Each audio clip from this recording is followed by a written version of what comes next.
जय श्री कृष्णा। राधे राधे दोस्तों आज इस वीडियो में मैं आपको ज्येष्ठ मास में सुनी जाने वाली कहानी सुना रही हूँ। साथ ही मैं आज सुनी जाने वाली अन्य कहानियां भी सुनाऊंगी। बोलिए विष्णु भगवान की जय हो। एक बुढ़िया माई रोज मिट्टी के गणेश जी की पूजा करती थी। बेचारी बुढ़िया के बनाए गणेश जी रोज गल जाते थे। उसके घर के सामने एक सेठ जी का मकान बन रहा था। बुढ़िया माई सेठ जी के मकान पर जाकर मकान बनाने वाले कारीगर से बोली, भाई मेरे मिट्टी के बनाए गणेश जी रोज गल जाते हैं, आप मेरी पूजा के लिए पत्थर से एक गणेश जी बना दो, आपकी बड़ी कृपा होगी। मकान बनाने वाला कारीगर बोला, माई जितनी देर से तुम्हारे लिए गणेश जी बनाएंगे उतनी देर में तो सेठ जी की दीवार पूरी कर देंगे। बुढ़िया जय सुनकर गुस्से से बोली, भगवान करे तेरी दीवार टेढ़ी हो जाए, और दुखी मन से घर वापस आ गई। इधर कारीगर को दीवार पूरी करते करते शाम हो गई, परंतु दीवार बनने से पहले ही टेढ़ी हो जाए। शाम को सेठ जी आए और पूछा कि आज कुछ काम नहीं किया। तब मकान बनाने वाले कारीगर ने बुढ़िया वाली बात बताई। तब सेठ जी बुढ़िया माई से जाकर बोले, माई तुम हमारी दीवार सीधी कर दो, हम तुम्हें सोने के गणेश जी बनवा देंगे। गणेश जी ने जैसे सुनते ही सेठ जी की दीवार सीधी कर दी। सेठ जी ने बुढ़िया माई को पूजा के लिए सोने के गणेश जी बनवा दिए। गणेश जी को पाकर बुढ़िया माई बहुत प्रसन्न हुई। हे विनायक जी महाराज, जैसे सेठ जी की दीवार सीधी करी वैसे ही हमारे भी सब कार्य सीधे करना। कहता ना सुनता ने, हुकारा बरता ने, सारे परिवार की रक्षा करना। बहुत समय पहले की बात है। किसी गांव में एक ब्राह्मण ब्राह्मणी रहा करते थे। ब्राह्मण ब्राह्मणी बहुत ही धार्मिक स्वभाव के थे। रोज भगवान विष्णु की पूजा करते, पीपल के वृक्ष को जल से सींचते और तभी कुछ खाना पीना खाते थे। बिना पूजा पाठ किए तो अन्न का एक दाना भी नहीं खाते थे। उनका नियम था, उनके गांव में एक बावड़ी थी, वहीं पर जाकर स्नान करते और पास ही में पीपल का पेड़ था, वहां पर बैठकर भगवान विष्णु की पूजा करते।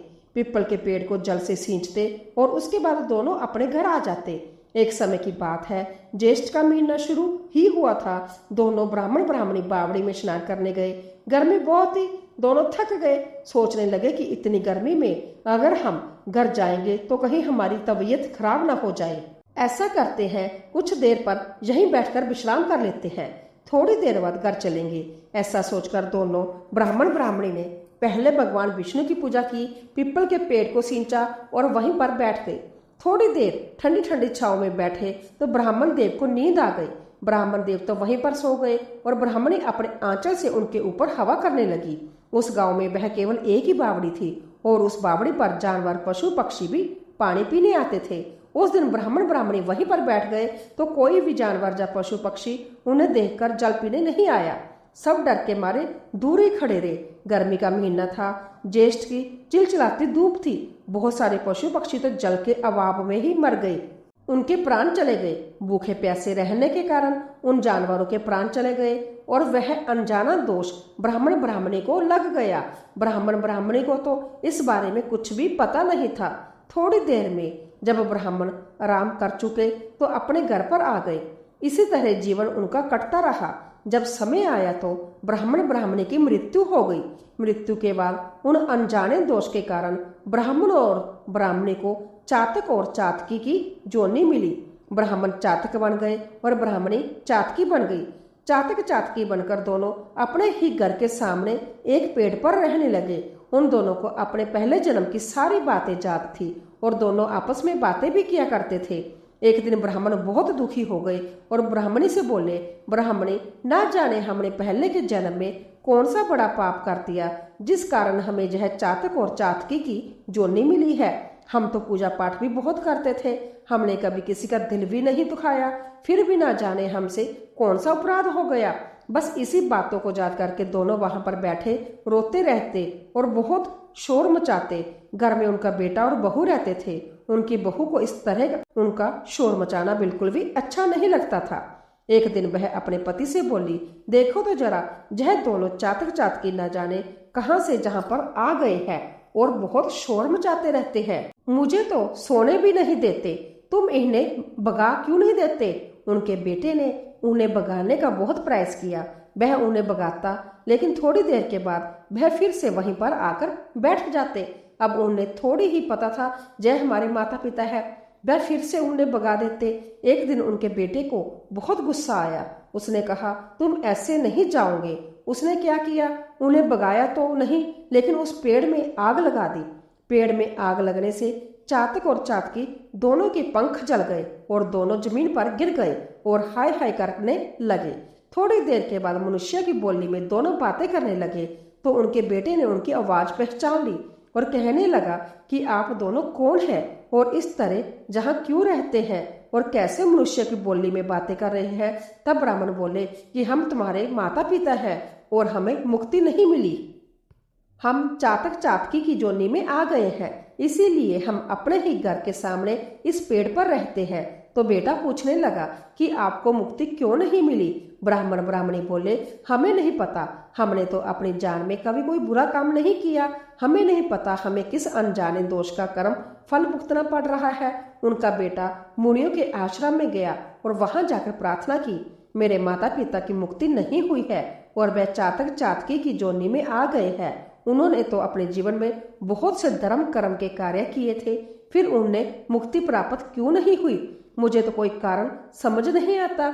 ऋषि मुनियों ने ध्यान लगाकर देखा तो उनसे कहने लगे कि तुम्हारे माता पिता को मोक्ष की प्राप्ति नहीं हुई क्योंकि उन्हें एक अनजाना दोष लगा है। एक समय जेठ के महीने में बावड़ी में स्नान करके वह वहीं पर बैठ गए और इस कारण पशु पक्षी बावड़ी में जल पीने नहीं आ सके। इसकी वजह से कुछ पशु पक्षियों की मृत्यु भी हो गई। बस उनकी मृत्यु का ही अनजाना दोष तुम्हारे माता पिता के माथे लगा है। अगर तुम चाहते हो कि तुम्हारे माता पिता की उस दोष से मुक्ति हो जाए और उन्हें मुक्ति भी प्राप्त हो तो तुम जेठ के महीने में जल दान करो। जेठ की तपती धूप में भूखे प्यासे मनुष्य के लिए, भूखे प्यासे जानवरों के लिए जल की व्यवस्था करो। जेठ के महीने में जलदान का विशेष महत्व होता है। इस महीने में सूर्य भगवान अधिक ताकतवर होते हैं और नौ तपा भी आरंभ हो जाता है। इस महीने में जल का दान करोगे तो तुम्हारे माता पिता को मुक्ति प्राप्त होगी। इस महीने में अपने घर की छत पर चिड़ियों के लिए दाना और पानी रखना, गंगा नदी में स्नान करना, आते जाते राहगीरों के लिए, सड़क पर घूमने वाले जानवरों के लिए पानी की व्यवस्था करना। ऐसा करने से भगवान तुम पर प्रसन्न होंगे और उस पुण्य का फल तुम अपने माता पिता को दे देना। इससे उन्हें मुक्ति प्राप्त होगी। ऋषि मुनियों के बताए अनुसार ब्राह्मण ब्राह्मणी के बेटे ने ज्येष्ठ के पूरे महीने जल का दान किया और उस पुण्य को अपने माता पिता को अर्पित कर दिया। उस पुण्य के प्रभाव से उसके माता पिता को चातक चातकी की जोनी से मुक्ति प्राप्त हुई। जेठ के महीने में जल दान की इस कहानी को जो कोई भी सुनता है उसे ज्येष्ठ माह में जल दान का पुण्य फल प्राप्त होता है। बोलिए विष्णु भगवान की जय, लक्ष्मी माता की जय। बहुत समय पहले की बात है। किसी गांव में दो भाई रहते थे। बड़े भाई का नाम था राम प्रकाश और छोटे भाई का नाम था कमलकांत। दोनों साथ साथ रहते थे। बड़े भाई राम प्रकाश की पत्नी का नाम सत्यावती था। वह बहुत सीधी सादी महिला थी। छोटे भाई कमलकांत की पत्नी का नाम संजना था, लेकिन वह बहुत घमंडी थी। बिल्कुल भी पूजा पाठ नहीं करती थी, किसी भगवान को नहीं मानती थी। यह परिवार सूर्यवंशी था, इसीलिए सूर्यदेव को अपना कुल देवता मानते थे और उनकी पूजा करते थे। बड़े भाई की पत्नी सत्यावती बड़ी धार्मिक स्वभाव की थी। हर एक दिन भगवान सूर्य नारायण की पूजा करती और उन्हें जल चढ़ाती। साथ ही में वह व्रत पूजा भी किया करती थी। भगवान विष्णु की पूजा करती, तुलसी देवी की भी पूजा करती। लेकिन कमलकांत की पत्नी संजना नए विचारों की थी और बहुत घमंडी भी थी। पूजा पाठ में बिल्कुल विश्वास नहीं रखती थी, किसी भगवान को नहीं मानती थी। संतों के समझाने पर भी उसने कभी कोई पूजा पाठ नहीं किया। कमलकांत ने उसे समझाने का बहुत प्रयास किया कि हमें भी पूजा पाठ करनी चाहिए। सूर्य नारायण भगवान को हमारे कुल देवता है, अगर हम उनकी पूजा नहीं करेंगे तो सूर्य नारायण भगवान हमसे नाराज हो जाएंगे। लेकिन वह कोई भी बात नहीं मानती थी और अपने जेठ जेठानी को अनपढ़ गवार कहती और उनका मजाक उड़ाया करती थी। वह कहती थी, क्या होता है पूजा पाठ करने से, कर्म करने से सब कुछ होता है। काम करेंगे तब हाथ में दो पैसे आएंगे और हमारा घर चलेगा। दोनों परिवार साथ साथ रहते थे। कुछ समय तक उस परिवार में बहुत सुख शांति थी। लेकिन एक दिन देवरानी जेठानी की किसी बात पर लड़ाई हो गई तो संजना अपने पति से कहने लगी, अब हमें साथ नहीं रहना है। कमलकांत ने बहुत समझाने का प्रयास किया, लेकिन वह नहीं मानी और कहने लगी, मैं अब अपनी जेठानी के साथ नहीं रह सकती। मुझे अपना अलग घर चाहिए। बस फिर जो होना था वही हुआ। घर, खेत, रुपया, पैसा सबका बंटवारा हो गया। दोनों भाई अब अलग अलग रहने लगे। सत्यावती पहले की तरह ही पूजा पाठ किया करती थी, लेकिन अब संजना जो अलग रहने लगी थी, अपनी जेठानी को और भी ज्यादा ताने सुनाने लगी थी। एक दिन सत्यावती भगवान सूर्य नारायण की पूजा कर रही थी, उन्हें जल चढ़ा रही थी। तभी संजना वहां पर आई और कहने लगी, जय तुम क्या करती रहती हो? अगर तुम्हारे सूर्य नारायण भगवान इतने ही सच्चे हैं तो शाम होते ही मुंह छिपाकर भाग क्यों जाते हैं? जैसे ही बादल आते हैं उनके पीछे ही छुप जाते हैं। मैं तो ऐसे भगवान की पूजा नहीं कर सकती। सत्यावती ने उसे समझाया कि सूर्य नारायण हमारे कुल देवता है, तुम्हें ऐसा नहीं कहना चाहिए। लेकिन वह फिर भी सत्यावती और सूर्य भगवान की हंसी उड़ाती रही और वहां से अपने घर चली गई। सत्यावती को उसकी बातें सुनकर बहुत दुख हुआ और साथ ही उसे डर भी लगा, कहीं सूर्य नारायण भगवान नाराज हो गए तो परिवार पर संकट आ जाएगा। उस रात सत्यावती जब सो रही थी तो सपने में सूर्य भगवान ने उसे दर्शन दिए और कहने लगे, सत्यावती, मैं तुम्हारी भक्ति से बहुत प्रसन्न हूँ, तुम मुझसे अपना मन चाहा वरदान मांग लो। तब सत्यावती कहने लगी, हे भगवान, आपकी कृपा से मेरे घर में सब कुछ है, मेरे घर में सुख शांति है। बस मेरी आपसे इतनी प्रार्थना है, अगर आप मुझे वरदान देना ही चाहते हैं तो मेरी देवरानी को आप क्षमा कर दे। वह ना समझ है, वह नहीं जानती कि आपके बारे में अपमानजनक बातें कहकर वह कितना बड़ा अपराध कर रही है। बस आप उससे रुष्ट ना हो और उसे क्षमा कर दे। सत्यावती की बातें सुनकर सूर्य नारायण भगवान प्रसन्न हुए और कहने लगे, ठीक है, अगर तुम यही चाहती हो तो मैं उसे क्षमा कर देता हूँ, लेकिन मैं तुम्हें वरदान तो जरूर दूंगा। इतना कहकर सूर्य नारायण भगवान ने सत्यावती को एक सोने का सिक्का देते हुए कहा कि इसे अपने धन के साथ रख लेना, तुम्हारे घर में कभी धन की कमी नहीं होगी। इतना कहकर सूर्य नारायण भगवान अंतर्धान हो गए। सुबह जब सत्यावती उठी तो उसने देखा उसके सिरहाने के सोने का एक सिक्का रखा था। उसने अपने पति को इस सपने की सारी बात बताई। रामप्रकाश ने सूर्य नारायण भगवान को नमस्कार किया और धन्यवाद किया और वह सिक्का धन के साथ अपने संदूक में रख दिया। कुछ दिनों के बाद जब उन्होंने संदूक खोलकर देखा तो वह सोने, चांदी, हीरे, मोती से भरा हुआ था और उस सब के बीच सोने का वह सिक्का दमक रहा था। दोनों पति पत्नी ने सूर्य नारायण भगवान को धन्यवाद दिया। अब वह बहुत अमीर हो गए थे। उन्होंने सूर्य नारायण भगवान की एक बड़ी सी प्रतिमा स्थापित की। संजना को जब इस बात का पता लगा तो वह अपने पति से कहने लगी, जाकर पता तो करो उनके पास इतना धन आया कहाँ से है। अभी तो हम अलग हुए थे, तब तो उनके पास कुछ नहीं था। पहले तो कमलकांत ने संजना को समझाने का प्रयास किया, हमें किसी के घर जाकर पूछने की आवश्यकता ही क्या है, लेकिन संजना तो लड़ने झगड़ने लगी। तब कमलकांत अपने भाई रामप्रकाश के घर गया। दोनों भाई बैठकर एक दूसरे से बातें करने लगे। तब कमलकांत ने जब पूछा तो रामप्रकाश ने उसे सूर्य नारायण के आशीर्वाद वाली सब बात बता दी। जब संजना ने यह बात सुनी तो वह सोचने लगी, मुझे भी सूर्य नारायण भगवान की पूजा और व्रत करना चाहिए, तब हो सकता है मैं भी अमीर हो जाऊं। उसके मन में तो श्रद्धा नहीं थी, लेकिन उसने फिर भी लालच के कारण व्रत भी किया और सूर्य नारायण भगवान की पूजा भी की। व्रत रखकर पूरा दिन उसने मुश्किल से काटा। शाम को व्रत खोला और सो गई, लेकिन उसे तो कोई भी सपना नहीं आया। सुबह उठकर देखा तो वहां पर कोई भी सिक्का नहीं था। उसे लगा उसके जेठ जेठानी ने उसके पति से झूठ बोला है, भगवान तो होते ही नहीं है। संजना को बहुत गुस्सा आ रहा था, क्योंकि इसके कारण उसे व्रत जो करना पड़ा था। सारा दिन भूखी रही, फिर भी कोई फायदा नहीं हुआ। गुस्से में घर से बाहर निकली ही थी कि वहां पर एक भिखारी खड़ा था। उसने कहा कि मुझे बहुत जोर से भूख लगी है, मुझे कुछ खाना चाहिए। संजना गुस्से में थी, उसे डांटकर वहां से भगा दिया। गुस्से में अपनी जेठानी सत्यावती के घर पहुंच गई। वहां गई तो सत्यावती ने उसे बड़े प्रेम से अंदर आने को कहा और कहने लगी, आओ बहन, बताओ क्या बात है। तब संजना ने गुस्से में कहा कि तुमने हमसे झूठ क्यों बोला, भगवान कहीं होते भी है। मैं सारा दिन भूखी रही, लेकिन मुझे तो कोई सपना नहीं आया। तब सत्यावती उसे समझाने लगी कि भगवान तो श्रद्धा के भूखे होते हैं। तुमने व्रत तो किया, लेकिन तुम्हारे मन में श्रद्धा नहीं थी। अगर तुम श्रद्धा भाव से भगवान की पूजा करोगी तो भगवान तुम्हारे ऊपर भी कृपा करेंगे। और मैंने अभी अभी देखा कि तुमने उस भिखारी को किस तरह से डांट कर भगा दिया। तुम्हें क्या लगता है भगवान तुम्हें सीधे आकर दर्शन देंगे? भगवान तो किसी भी रूप में आ सकते हैं।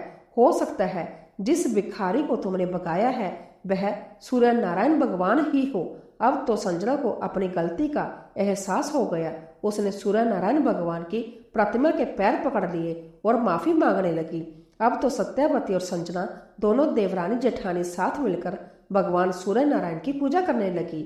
एक दिन पूजा के बाद सत्यावती ने भगवान सूर्य का दिया हुआ सोने का सिक्का संजना की झोली में डाल दिया। संजना तो देखकर हैरान रह गई और उसे वापस करने लगी, लेकिन सत्यावती ने कहा, सूर्य नारायण भगवान हमारे कुल देवता है और उनके आशीर्वाद पर पूरे परिवार का अधिकार है। अब तुम इसे ले जाओ और अपने धन के स्थान पर रख देना। भगवान सूर्य नारायण की कृपा हुई तो तुम्हारा घर भी धन धान्य से भर जाएगा। संजना ने अपनी जेठानी के पैर छुए और घर वापस आई और उसने धन के स्थान पर उस सिक्के को रख दिया। अब तो उसका घर भी धन धान्य से परिपूर्ण हो गया। सूर्य नारायण भगवान ने उसके परिवार पर भी कृपा की। उसके भी घर में अन्न धन के भंडारे लग गए।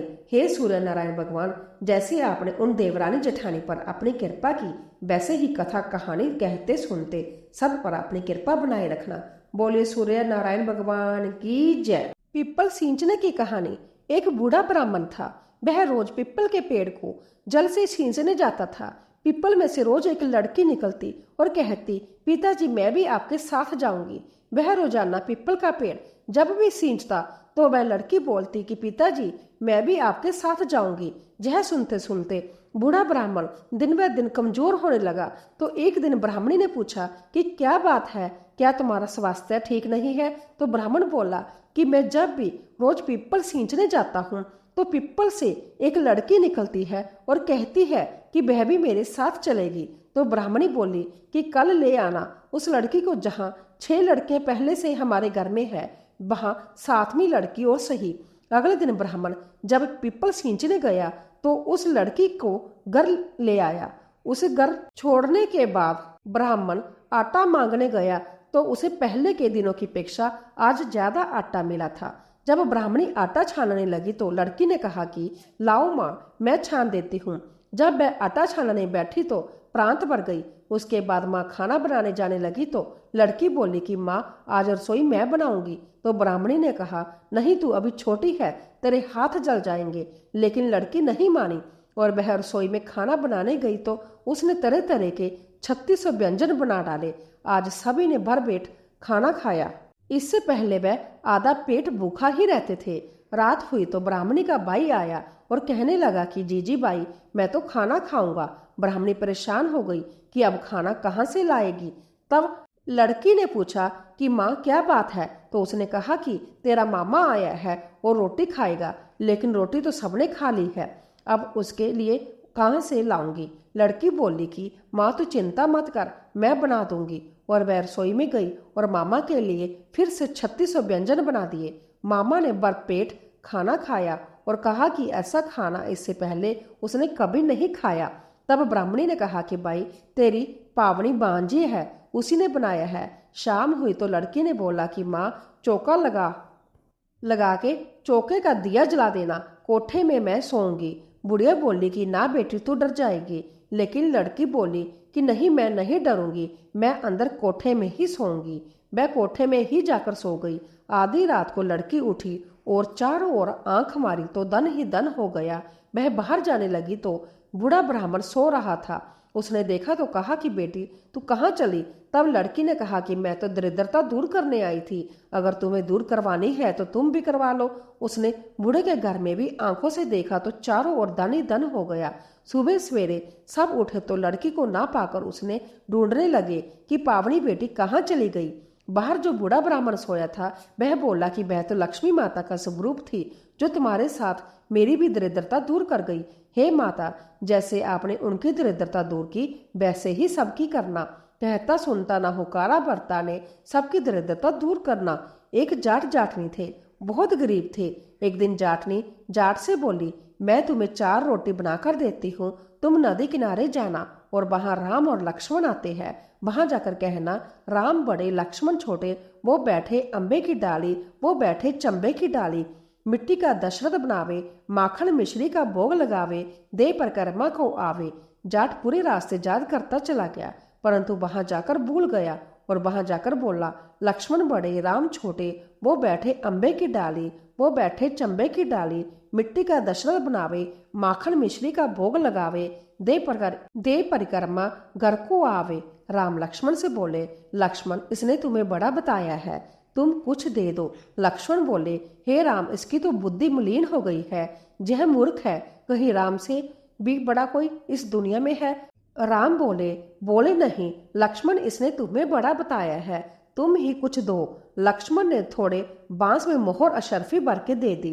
रास्ते में सारी मोहर अशरफियां चोरों ने लूट ली। घर गया, जाटनी ने पूछा, कुछ मिला? जाट ने कहा, हाँ मिला तो बहुत कुछ था, परंतु रास्तों में चोरों ने लूट लिया।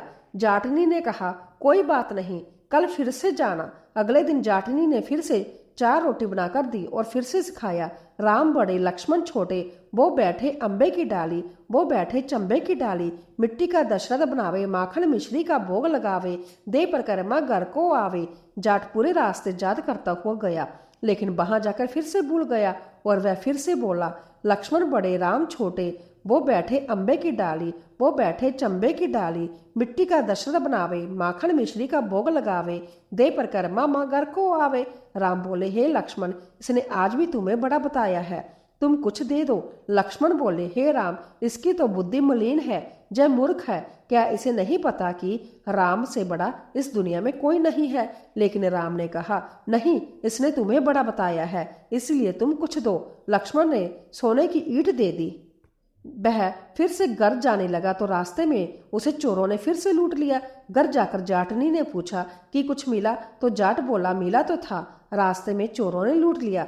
तब जाटनी ने पूछा कि तुमने कहा क्या था? जाट ने बोला, मैंने तो ऐसे कहा था कि लक्ष्मण बड़े राम छोटे, वो बैठे अंबे की डाली, वो बैठे चंबे की डाली, मिट्टी का दशरथ बनावे, माखन मिश्री का भोग लगावे, दे परिक्रमा घर को आवे। तो जाटनी बोली कि तुम तो बहुत बोले हो, कहीं भगवान राम से बड़ा कोई है? तुम कल फिर से जाना, लेकिन अब की बार सही सही बोलना।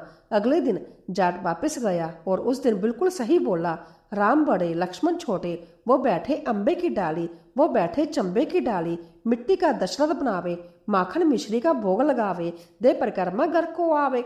लक्ष्मण बोले, हे राम आज इसको अकल आ गई है, आज तो इसे कुछ दे ही दो। राम मुस्कुराते हुए आए और बोले, अरे भाई मेरे पास क्या है, यह जौहर की मिट्टी है, ले जा। और राम ने अपने हाथ से थोड़ी सी मिट्टी की डली दे दी। अब जाट बड़बड़ करने लगा, कहने लगा, आज तो जाट ने बड़ी उल्टी सीख दी है, रोज तो सोना चांदी मिला करता था और आज यह मिट्टी की डली मिली है। लेकिन ठीक है, जो भी मिला है, और वह मिट्टी लेकर घर को आ गया।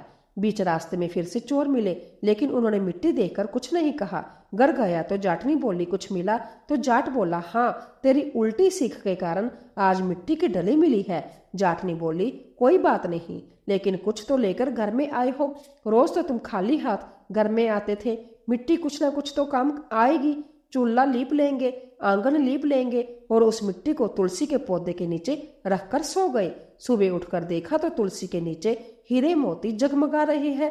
ऐसे है भगवान राम, जो मिट्टी को भी सोना कर दे। जैसे भगवान राम ने उनका दरिद्र दूर किया, ऐसा सबका करे। कहता नहीं सुनता नहीं, होकारा बरता ना, सबका दरिद्र दूर करे। सत्य भगवान की जय। सत्या भगवान की कहानी। एक दादी थी, वह रोजाना सत्या भगवान की कहानी कहती थी। एक दिन पोती ने पूछा कि दादी आप क्या कर रहे हो? तो दादी ने कहा कि बेटी मैं सत्या भगवान की कहानी सुन रही हूँ।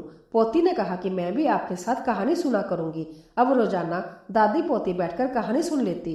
दादी एक लोटा पानी का भरकर उसमें फूल रखती और कहानी कहती, और पोती हुंकारा भर लेती। कहानी सुनने के बाद लोटे के जल से सूर्य भगवान को अर्घ लगा देती थी। कुछ समय बाद पोती की शादी हुई तो पोती विदा होने लगी तो दादी ने कहा कि बेटा और कुछ तो है नहीं मेरे पास तुम्हें देने को, तुम एक लोटा पानी व 2-4 फूल डालकर ले जाओ। रोजाना सत्या भगवान की कहानी सुन लेना, यही नियम मत तोड़ना। अब पोती विदा हो गई। अब रास्ते में पोती जय सोचती गई कि हे सत्या भगवान, मेरे को ससुराल में सब पूछेंगे कि पिहर से क्या लाई तो मैं क्या बताऊंगी। घर में माँ तो है नहीं, बूढ़ी दादी है और उन्होंने कुछ दिया नहीं। अब मैं क्या करूं? मैं सत्या भगवान से प्रार्थना करने लगी।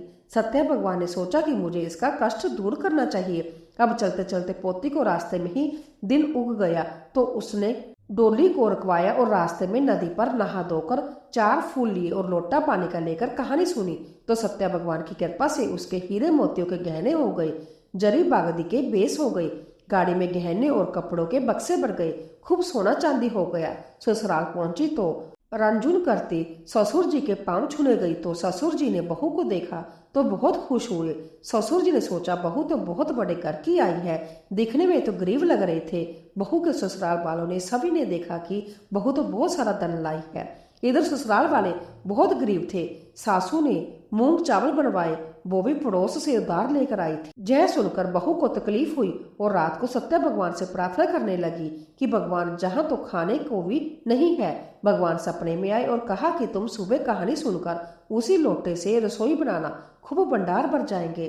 बहू सुबह जल्दी उठी और नहा धोकर पानी का लोटा लेकर कहानी सुनी और रसोई बनाने चली गई। कहानी के लोटे से ही रसोई बनाने लगी तो अपने आप 36 तैयारी 3200 भोजन बन गए। अब सास ससुर उठे तो देखा घर में पूरा काम हो गया है। बहू ने पूरा बासी काम कर लिया था। अब रसोई में जाकर सासू ने देखा तो खाना तैयार है। वह बहू से बोली कि बहू यह चमत्कार कैसे हो गया, घर में इतना सारा धन आ गया और रसोई में बहुत प्रकार के व्यंजन कैसे बन गए। बहू ने सासू जी को प्रणाम किया और कहा कि सासू जी सत्या भगवान की कहानी सुनी और मैंने रसोई बनाई तो अपने आप सब कुछ बन गया। सासू जी बहुत खुश हुई कि इतनी अच्छी बहू मेरे घर में आई है। सासू जी ने कहा बहू तुम जीव लो। बहू ने कहा सासू जी पहले ससुर जी को जिमाओ, फिर आप खाओ, फिर पति देव को खिलाकर फिर मैं खाऊंगी। यह बात सुनकर सासू जी और खुश हुई और बहू से कहा कि कल से पूरा परिवार सत्या भगवान की कहानी सुनने के बाद ही भोजन करेगा। दूसरे दिन सब ने एक साथ बैठकर कहानी सुनी तो घर में अन्न धन के भंडार भर गए। सब बहुत खुश हुए। अब बहू ने कहा कि सासू जी सबको प्रसाद बांट आओ। सासू जी अड़ोस पड़ोस में सत्या भगवान का प्रसाद बांटने गई तो पड़ोसन ने कहा कि कल तो तुम मूंग चावल उधार लेने आई थी और आज तुम खूब प्रसाद बांट रही हो, तुम्हारे इतनी जल्दी इतना सारा धन कहाँ से आया। सासू जी ने कहा कि हमारी बहू खूब लक्ष्मी लेकर आई है, सत्या भगवान ने हमारे घर में खूब भंडार भर दिए हैं। हे सत्या भगवान, जैसे शाहूकार की बहू को खूब अन्न धन के भंडार भरे वैसे हमारे भी भरना। कहता न सुनता ने, हुंकारा भरता ने, अपने सारे परिवार की रक्षा करना। 33 कोटि देवता की कहानी, मैं कहूँ कहानी, कहूँ ईसन की बिसन की, पाल की पथवारी की, लपसी की तपसी की, गजनानन गणेश की, चांद की सूरज की, गाय की बछिया की, चरनामत भगवान की, तिलक भगवान की, आकाश दिया की, धर्मराज्य की, राम लक्ष्मण की, तुलसी की, पीपल की, केला की, कदम के, आंवला भगवान की, वह भगवान की, कल्प वृक्ष भगवान की, आशा भगवती की, गिरिजाराज भगवान की, मोर मुकुट बंसी वाले की, शंकर पार्वती की, बजरंग वाले की, 33 कोटि देवी देवताओं की, 68 तीर्थों की, 68 संतों की, 8 बारों की, बुलिया चुकिया की। आज सोमवार, मंगलवार, बुधवार, गुरुवार, शुक्रवार, शनिवार और रविवार 8 बो की जो जय कहानी सुने जाके कदे ना दलदल आवे, कदे ना पीड़ा आवे, सुख संपत्ति आवे, दलदल जावे संपत आवे, दुख जावे सुख आवे, हरिया हरिया आंवला श्री भगवान सांवला, पाश पदाशा गुड़ की डली बंदायक जी की बुझावे, मन की रली उठो बाई, राम करो बाई काम कर, कल्याण होसी माँ की कथा कहानी को फल माने होसी, अधूरी हो तो पूरी, कर्ज पूरी हो तो परवान चढ़ाओ।